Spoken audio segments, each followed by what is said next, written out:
ಇನ್ನು ಐಪಿಎಸ್ ರೂಪಾ ಮೌದ್ಗಿಲ್ಗೆ ಭಾರಿ ಹಿನ್ನಡೆಯಾಗಿದೆ. ಸಿಂಧೂರಿ ಸಿಡಿಆರ್ ಕೋರಿದ್ದ ರೂಪಾ ಅರ್ಜಿ ವಜಾಗೊಂಡಿದೆ. ರೂಪಾ ಅವರ ಸಿಡಿಆರ್ ಬೇಡಿಕೆ ಅಪ್ರಸ್ತುತ, ಅದು ಅನಗತ್ಯ. ಐಪಿಎಸ್ ರೂಪಾ ಮೌದ್ಗಿಲ್ಗೆ ಭಾರಿ ಮುಖಭಂಗ. ಇದು ಸಿಂಧೂರಿ ಸಿಡಿಆರ್ ಕೋರಿದ್ದ ರೂಪಾ ಅರ್ಜಿ ವಜಾ. ರೂಪಾ ಅವರ ಸಿಡಿಆರ್ ಬೇಡಿಕೆ ಅಪ್ರಸ್ತುತ, ಅದು ಅನಗತ್ಯ. ಹೈಕೋರ್ಟ್ ಮಹತ್ವದ ಆದೇಶ ವರ್ಡಿಕ್ಟ್. ರೂಪಾ ಅರ್ಜಿ ವಿಚಾರಣೆ ವಿಳಂಬಗೊಳಿಸುವ ತಂತ್ರ. ರೂಪಾ ಅವರ ಅರ್ಜಿಯನ್ನು ವಿಚಾರಣೆ ವಿಳಂಬಗೊಳಿಸುವಂತ ತಂತ್ರ. ಸಿಡಿಆರ್ ಹಾಜರು ನೆಪದಲ್ಲಿ ವಿಚಾರಣೆ ವಿಳಂಬ. ಐಪಿಎಸ್ ರೂಪಾ ಅರ್ಜಿಗೆ ಹೈಕೋರ್ಟ್ ಅಸಮಾಧಾನ. ಐಪಿಎಸ್ ರೂಪಾ ಮೌದ್ಗಿಲ್ ಸಲ್ಲಿಸಿದ್ದ ಅರ್ಜಿ ವಜಾಗೊಂಡಿದೆ.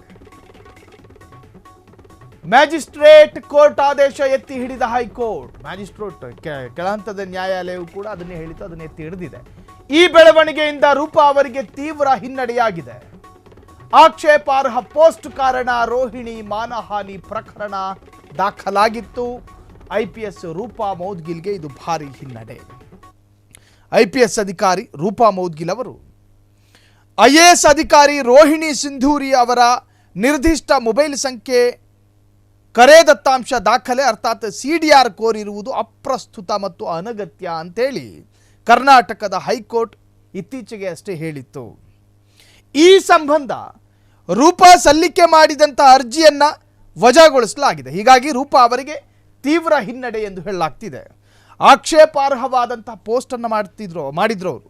ಈ ಹಿನ್ನೆಲೆಯಲ್ಲಿ ರೋಹಿಣಿ ಅವರು ರೂಪಾ ವಿರುದ್ಧ ಹೂಡಿದ್ದಂತಹ ಡಿಫಾಮೇಷನ್, ಮಾನಹಾನಿ ಏನು ದಾವೆ, ಅದರ ಭಾಗವಾಗಿ ನಿರ್ದಿಷ್ಟ ಮೊಬೈಲ್ ಸಂಖ್ಯೆಯ ಸಿಡಿಆರ್ ಹಾಜರುಪಡಿಸಲು ಟೆಲಿಕಾಂ ಕಂಪನಿಗಳಿಗೆ ಆದೇಶಿಸಬೇಕು ಎಂದು ಕೋರಿ ರೂಪಾ ಸಲ್ಲಿಸಿದ ಅರ್ಜಿಯನ್ನು ನ್ಯಾಯಮೂರ್ತಿ ಸಚಿನ್ ಶಂಕರ್ ಮಗದುಂ ಅವರ ಏಕಸದಸ್ಯ ಪೀಠವು ವಜಾಗೊಳಿಸಿದ್ದು, ಇದರಿಂದ ಭಾರಿ ಹಿನ್ನಡೆಯಾಗಿದೆ.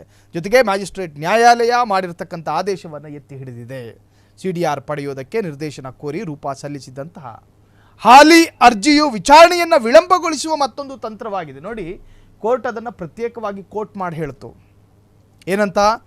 ಸಿಡಿಆರ್ ಪಡೆಯೋದಕ್ಕೆ ನಿರ್ದೇಶನ ಕೋರಿ ರೂಪಾ ಸಲ್ಲಿಸಿರುವಂತಹ ಹಾಲಿ ಅರ್ಜಿ ಇದೆಯಲ್ಲ, ಅದು ವಿಚಾರಣೆಯನ್ನು ವಿಳಂಬಗೊಳಿಸುವಂತಹ ಮತ್ತೊಂದು ಸ್ಟ್ರಾಟಜಿ, ತಂತ್ರ.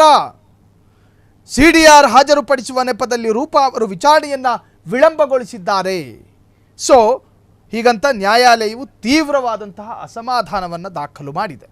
ರೂಪಾ ಅವರು ಸಿಡಿಆರ್ ಹಾಜರುಪಡಿಸಲು ನಿರ್ದೇಶನ ಕೋರಿರುವುದು ದೋಷಪೂರಿತವಾಗಿದ್ದು, ಬಾಕಿ ಇರುವಂತಹ ಪ್ರಕರಣಕ್ಕೂ ಇದಕ್ಕೂ ಯಾವುದೇ ಸಂಬಂಧವಿಲ್ಲ.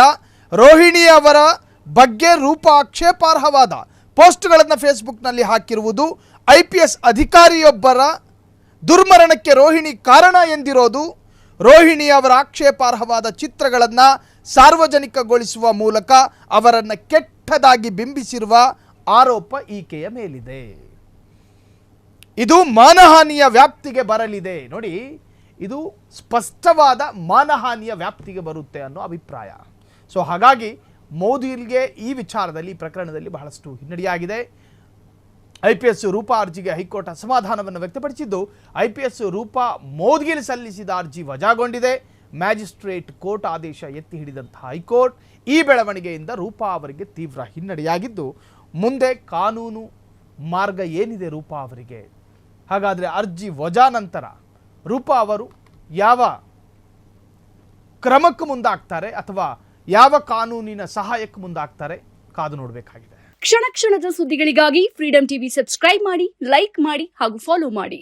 ಹೊಸ ಸುದ್ದಿಗಳ ನೋಟಿಫಿಕೇಶನ್ಗಾಗಿ ಬೆಲ್ ಐಕಾನ್ ಮೇಲೆ ಕ್ಲಿಕ್ ಮಾಡಿ.